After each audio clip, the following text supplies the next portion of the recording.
నమస్తే, this is Nalini. Welcome to story board. Financial alarming వచ్చేసింది.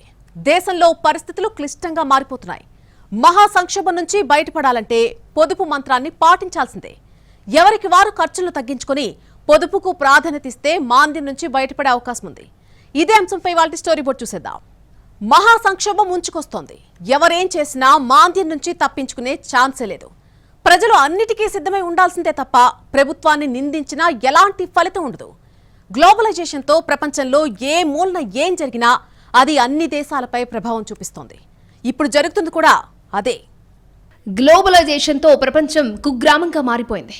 ఎక్కడ ఏ చిన్న సంఘటన జరిగినా క్షణాల్లో తెలిసిపోతుంది. ఇండియా నుంచి ఇటలీ దాకా, అమెరికా నుంచి ఆస్ట్రేలియా దాకా ఏం జరిగినా అది మిగిలిన దేశాలపై ప్రభావం చూపుతోంది. ఉక్రెయిన్ రష్యా యుద్ధంలో అనేక దేశాలు వెలువెల్లాడాయి. ఆ దేశాల నుంచి ప్రపంచ దేశాలకు సరఫరా కావాల్సిన ఉత్పత్తులు ఆగిపోయాయి. ఆ తర్వాత అమెరికా, ఇజ్రాయెల్, ఇరాన్ యుద్ధంతో పరిస్థితులు మరింత దారుణంగా మారిపోయాయి. ఇరాన్పై అమెరికా, ఇజ్రాయెల్ వరుస బాంబు దాడులతో పెట్రోల్ ఉత్పత్తికి తీవ్ర అంతరాయం ఏర్పడింది. దీనికి తోడు హర్మూజ్ జలసంధిని మూసివేతతో చమురు సప్లై చైన్ ఊహించని విధంగా దెబ్బతింది. ఆ ఎఫెక్ట్ ప్రపంచ దేశాలను అతలాకుతలం చేస్తోంది. అదే ప్రపంచ మహామాంద్యానికి దారితీసింది. ఈ మహా సంక్షోభం నుంచి ఎవరూ తప్పించుకోలేరు. జాగ్రత్తలు తీసుకోవడం తప్ప చేసేది ఏమీ ఉండదు. మహామాంద్యం కేంద్ర ప్రభుత్వం సృష్టించింది కాదు. ఆర్థిక మహా సంక్షోభం నుంచి బయటపడేసే తారక మంత్రం ఏది కేంద్రం వద్ద లేదు. దీన్ని కంట్రోల్ చేయడం ఎవరి చేతుల్లోనూ లేదు. దేశ ప్రజలు ఎవరికి వారు పొదుపు మంత్రాన్ని జపించాలి. అంతేకాని కేంద్ర ప్రభుత్వాన్ని నిందిస్తే వచ్చేది ఏమీ ఉండదు. ప్రస్తుత పరిస్థితులకు అనుగుణంగా నడుచుకోవడమే మన ముందున్న కర్తవ్యం. ప్రజలు అన్నిటికీ సిద్ధమై ఉండాలి. ఎవరి జాగ్రత్తలు వాళ్ళు తీసుకోవాల్సిందే. మోడీ సర్కార్ చేయాల్సింది చేస్తుంది. దేశ పౌరులుగా ఆ సూచనలను పాటించాలి. యుద్ధం కారణంగా చమురు సంస్థలు నష్టాల్లో నడుస్తున్నాయి. దాని నుంచి బయటపడేందుకు పెట్రోల్ ధర ₹3 పెంచాయి. భవిష్యత్తులో ధరలను సమీక్షించి మరింత పెంచే అవకాశాలున్నాయి. అయితే ఎంత అన్నది మాత్రం ఊహించడం అంత ఈజీ కాదు. అంతర్జాతీయ ఒత్తిళ్లు, వరుస యుద్ధాలను ఎవరూ అడ్డుకోలేరు. గ్లోబలైజేషన్తో ఏ చిన్న దేశంలో జరగరానిది జరిగినా ప్రత్యక్షంగా పరోక్షంగా అది భారత్తో పాటు అనేక దేశాలపై తీవ్రంగా ప్రభావం చూపుతోంది. ఇలాంటి పరిస్థితుల్లో అన్ని స్థాయిల్లోనూ పొదుపు చెయ్యాల్సిందే. ఎవరు దీన్ని నిరాకరించినా దాని నుంచి బయటపడడం అంత ఈజీ కాదు. ఫైనాన్షియల్ అలార్మింగ్ వచ్చేసింది. అంతర్జాతీయ పరిస్థితులకు అనుగుణంగా భారతీయులు ఎవరికి వారు ముందస్తు జాగ్రత్తలు తీసుకోవాలి. ఎవరు కూడా మునిగిపోతున్నామని ప్రత్యేకంగా వచ్చి చెప్పరు. దాన్ని మనమే గుర్తించాలి. ముందుంది మహా సంక్షోభమని ప్రధానమంత్రి నరేంద్ర మోడీ సూచనప్రాయంగా హెచ్చరించారు. దేశ ప్రధానిగా మోడీ చెప్పారు. దాన్ని పాటించాల్సిన అవసరం మన మీదే ఉంది. ప్రధాని చెప్పినట్లు పొదుపు మంత్రాన్ని జపిస్తే ఎవరి సహాయం లేకుండా మీకే మీరు ఆర్థిక సంక్షోభం నుంచి బయటపడతారు. దేశం మాకేం చేసిందని కాకుండా పౌరులుగా తామేం చేశామనేది గుర్తించాలి. అమెరికా, ఇరాన్ తెచ్చిన సంక్షోభం అంతా ఇంత కాదు. అమెరికా అహంకారం, ఇజ్రాయెల్ దూకుడు ప్రపంచాన్ని ఆర్థిక మహామాంద్యంలోకి నెట్టేశాయి. దీని నుంచి బయటపడలేక ప్రపంచ దేశాలు పడరాని పాట్లు పడుతున్నాయి. పశ్చిమాసియాలో శాంతి ప్రయత్నాలు జరుగుతున్నా ఏవీ ఓ కొలిక్కి రావడం లేదు. ఆ యుద్ధం తాలూకు ప్రభావం కొనసాగుతూనే ఉంది. దాదాపు 2 నెలలుగా అంతర్జాతీయంగా చమురు గురించే ప్రపంచవ్యాప్తంగా చర్చ జరుగుతోంది. వాహనాలకి కాదు, ఆర్థిక వ్యవస్థలకు ఇంధనమే ఆధారం. అందుకే అంత కలవరం. దాదాపు ప్రతి రంగం చమురుపై ఆధారపడడం ఇందుకు ప్రధాన కారణం. వాటన్నింటిపైన ఇప్పుడు ప్రభావం తప్పడం లేదు. పశ్చిమాసియా ఉద్రిక్తతలతో చమురు ఉత్పత్తి గణనీయంగా పడిపోయింది. హర్మూజ్ జలసంధిలో చమురు సరఫరాకు అంతరాయం ఏర్పడంతో అంతర్జాతీయ మార్కెట్లో ముడి చమురు ధరల మోత మోగుతోంది. దీంతో ఆయిల్ కంపెనీలు పెట్రోల్పై ఒకేసారి ₹3 పెంచాయి. ఇటీవల అమెరికా, ఇజ్రాయెల్, ఇరాన్ మధ్య కొనసాగుతున్న ఉద్రిక్త పరిస్థితుల ప్రభావంతో బ్రెంట్ క్రూడ్ ధర బ్యారెల్కి $100 దాటింది. ప్రపంచ మార్కెట్లో పెరిగిపోతున్న ఇంధన రేట్లకు తగ్గట్లు దేశీయంగా పెట్రోల్, డీజిల్ రిటైల్ ధరలను పెంచకపోవడంతో ఆయిల్ మార్కెటింగ్ కంపెనీలు భారీగా ఆదాయాన్ని నష్టపోతున్నాయి. పెట్రోల్పై లీటరుకు 14, డీజిల్పై ₹42 మేర నష్టం వస్తోంది. ప్రస్తుతం నెలకు 55,416 కోట్ల మేర అండర్ రికవరీలు ఉన్నాయి. ఈ నష్టాలను తగ్గించుకోవాలంటే పెట్రోల్, డీజిల్ రేట్లను 20% మేర పెంచాల్సి వస్తుందని పరిశ్రమ వర్గాలు లెక్కలు వేసుకున్నాయి. కనీసం 10 పెంచితే 17,000 కోట్ల మేర నష్టం భర్తీ అవుతుంది. ఆయిల్ కంపెనీలను నష్టాల నుంచి తేరుకోవడానికి అనుగుణంగా చమురు ధరలు పెంచాయి. అంతర్జాతీయ మార్కెట్లో తీవ్ర ఒడిదుడుకులు ఉన్నప్పటికీ దేశవ్యాప్తంగా ఇంధన సరఫరాను నిరంతరాయంగా కొనసాగుతోంది. దేశీయంగా గత 2 నెలలుగా ప్రతి నెల 37 లక్షల టన్నుల పెట్రోల్, 85 లక్షల టన్నుల డీజిల్ వినియోగం ఉంటోంది. దీంతో ఓఎంసీలపై భారం భారీగా పెరిగిపోయింది. ప్రస్తుతం పెట్రోల్, డీజిల్ అమ్మకాలపై ఆయిల్ కంపెనీలకు నెలకు 55,416 కోట్ల మేర నష్టాలొస్తున్నట్లు అంచనా. ఈ నేపథ్యంలో లీటర్కు ₹2 చొప్పున పెంచితే నెలవారీ అండర్ రికవరీలు 52,105 కోట్లకు, 4 పెంచితే 48,794 కోట్లకు తగ్గుతాయని భావిస్తున్నారు. ₹10 పెంచితే ఓఎంసీలకు 17,000 కోట్ల భారం తగ్గుతుందని, ఆదాయ నష్టం సుమారు 38,863 కోట్లకు దిగొస్తుందని నిపుణులు అంచనా వేస్తున్నారు. చమురు ధరలు పెరిగితే ప్రభుత్వానికి ఆప్షన్లు చాలా తక్కువ ఉంటాయి. అయితే ధరలు పెంచాలి, లేదంటే పన్నులు తగ్గించాలి. ఈ రెండూ కాదంటే చమురు కంపెనీల నష్టాల్ని తానే భరించాలి. ఈ మూడింట్లో ఏది చేసినా కష్టమే. ధరలు పెంచితే ప్రజల్లో వ్యతిరేకత పెరగొచ్చు. పన్నులు తగ్గించినా, కంపెనీల నష్టాలను తాను భరించినా తన ఆర్థిక పరిస్థితి దెబ్బతినొచ్చు. దేశభక్తి అంటే సరిహద్దుల్లోకి వెళ్లి యుద్ధం చేయడం మాత్రమే కాదు. ప్రభుత్వ ఆదేశాలను పాటించినా సరే అది దేశభక్తి అవుతుంది. శ్రీరాముడికి ఉడత సాయం చేసినట్టే దేశం కోసం ప్రజలు కూడా పొదుపుకు ప్రాధాన్యత ఇవ్వాలి. ప్రజలంతా కలిసికట్టుగా సంకల్పం తీసుకుంటే ఎలాంటి సంక్షోభాన్నైనా ఎదుర్కోవచ్చు. ఇప్పుడు ప్రధాని మోడీ సైతం అదే చెబుతున్నారు. మహామాంద్యాన్ని ఆపడం ఎవరి వల్ల కాదు. అయితే దాని నుంచి బయటపడేందుకు అనేక మార్గాలున్నాయి. దేశ ప్రజలు ఎవరికి వారు ప్రభుత్వం చెప్పిన ఆర్థిక సూత్రాలను పాటిస్తే దేశాన్ని బాగు చేసిన వారు అవుతారు. దేశభక్తి అంటే కేవలం సరిహద్దుల్లోకి వెళ్లి యుద్ధం చేయాల్సిన అవసరం ఏమీ లేదు. ట్రాఫిక్ రూల్స్ ఎలా పాటిస్తామో, జాతీయ గీతాన్ని ఎలా ఆలపిస్తామో, అలాగే పొదుపునకు ప్రాధాన్యత ఇస్తే చాలు. అది కూడా దేశభక్తే. అనా ఆదా చేస్తే రూపాయి అవుతుందని పెద్దలంటారు. ప్రధానమంత్రి నరేంద్ర మోడీ కూడా ఇదే చెబుతున్నారు. మీకోసం, మీ భవిష్యత్తు కోసం జాగ్రత్తలు తీసుకోండి చెబుతున్నారు. దుబారా ఖర్చు చేసి ఆర్థిక సంక్షోభంలో కూరుకుపోయేదానికంటే మొదటి నుంచి దానికి పరిమితులు విధించుకుంటే దేశానికి మంచి చేసిన వారవుతారు. ప్రతిదానికి ప్రభుత్వం మీద ఆధారపడకూడదు. దేశ పౌరులుగా కొన్నింటిని కర్తవ్యంగా తీసుకోవాలి. ఎవరో వస్తారని, ఏదో చేస్తారని ఆలోచించొద్దు. వ్యక్తుల కన్నా దేశమే గొప్పదే. దేశం కోసం అందరూ పొదుపు పాటించాల్సిన అవసరం ఉంది. కరోనా సమయంలో ప్రభుత్వ, ప్రైవేటు కార్యాలయాలు అన్నీ మూతపడ్డాయి. ప్రైవేటు ఉద్యోగులు వర్క్ ఫ్రం హోం చేశారు. ప్రభుత్వ ఉద్యోగులు రోజు విడిచి రోజు ఆఫీసులకు వెళ్లారు. దాన్నే ఇప్పుడు ప్రభుత్వం ఫాలో అవ్వమని చెబుతోంది. ఉద్యోగులు ఇంటి నుంచే పనిచేయడం వల్ల పెట్రోల్ వినియోగం తగ్గించింది. దీంతో ఉద్యోగులకు ఇంధన ఖర్చులు ఆదా అయ్యాయి. రోడ్డుపై ట్రాఫిక్ సమస్యలు తగ్గాయి. కంపెనీలకు ఆఫీసుల నిర్వహణ ఖర్చు, అద్దె రూపంలో ఉన్న ఖర్చులతో పాటు విద్యుత్ బిల్లులు తగ్గాయి. అంతేకాదు వాతావరణ కాలుష్యం అదుపులోకి వచ్చింది. ప్రజలకు స్వచ్ఛమైన గాలి పీల్చుకునేందుకు అవకాశం దొరికింది. ఈ ఎఫెక్ట్తో నైరుతి రుతుపవనాలు సకాలంలో రావడంతో మంచి వర్షాలు కురిశాయి. ప్రస్తుతం పెట్రోల్, డీజిల్ ధరలు విపరీతంగా పెరిగాయి. వీటి వినియోగాన్ని తగ్గించడం ద్వారా విదేశీ మారక ద్రవ్యాన్ని ఆదా చేయొచ్చు. దీనికోసం మనం చేసే చిన్న ప్రయత్నాలు కూడా దేశానికి ఎంతో ఉపయోగపడతాయి. డీజిల్ ధర పెరిగితే రైతు ఖర్చు పెరుగుతుంది. ఎందుకంటే ట్రాక్టర్లు డీజిల్ పైనే నడుస్తాయి. బోర్లు, నీటి పంపులు ఇంధనంపై ఆధారపడతాయి. ఎరువుల తయారీ ఖర్చు పెరుగుతుంది. రవాణా ఖర్చు భారీగా పెరుగుతుంది. దీంతో కూరగాయలు, ఇతర నిత్యవసరాల సరుకుల ధరలు పెరుగుతాయి. పాల ధరలు పెంచుతున్నట్లుగా ఇప్పటికే కొన్ని కంపెనీలు ప్రకటించాయి.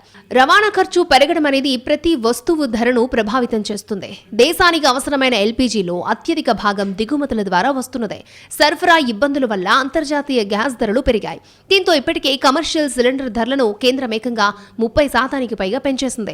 ఇళ్లలో వాడే సాధారణ సిలిండర్లు ఇప్పటికీ ఏజెన్సీల నుంచి సకాలంలో సరఫరా కావడం లేదు. ఈ గ్యాస్ ఇబ్బందులతో ఇప్పటికే చాలా టిఫిన్ సెంటర్లతో సహా రెస్టారెంట్లు, హోటళ్లు ధరలను పెంచేశాయి. ఇళ్లల్లో వండి సరఫరా చేసే హోమ్ కిచెన్లు కూడా మెనూను తగ్గించేయడంతో ధరలను స్వల్పంగా పెంచి ఈ ఇబ్బందిని తట్టుకునే ప్రయత్నాలను చేస్తున్నాయి. పెట్రోల్, డీజిల్తో పాటు గ్యాస్ వినియోగాన్ని తగ్గించాల్సిన అవసరం ఉంది. ఇటు బంగారం అవసరాలు కూడా మనకు దిగుమతులే ఆధారం. 90% దేశీయ అవసరాలకు భారత్ దిగుమతులపైనే ఆధారపడుతోంది. దీనికి కూడా భారీగా విదేశీ మారక ద్రవ్యాన్ని ఖర్చు చేయాల్సి వస్తోంది. బంగారం ధరలు భారీగా పెరగడం సమస్యను మరింత పెంచుతోంది.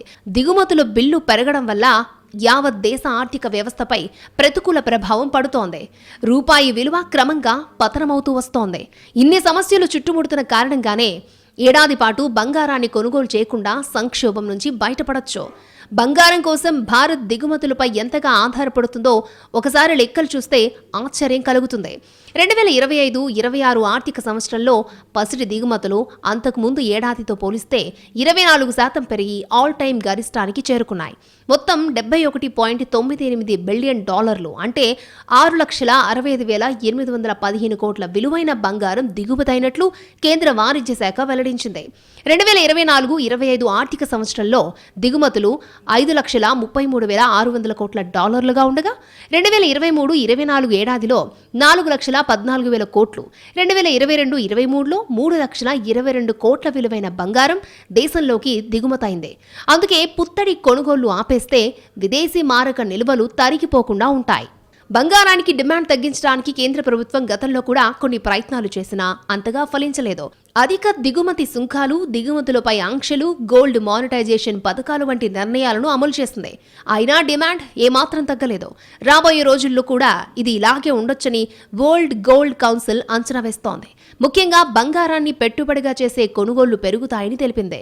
ప్రస్తుత అంతర్జాతీయ అనిశ్చిత పరిస్థితుల్లో కోట్లాది మంది భారతీయులు బంగారాన్ని సురక్షిత పెట్టుబడి సాధనంగా చూస్తున్నారు. బంగారం కొనుగోలును ఆపమనడం ద్వారా అనవసర కొనుగోలును తగ్గించడం కేంద్ర ప్రభుత్వ ఉద్దేశంగా కనిపిస్తోంది.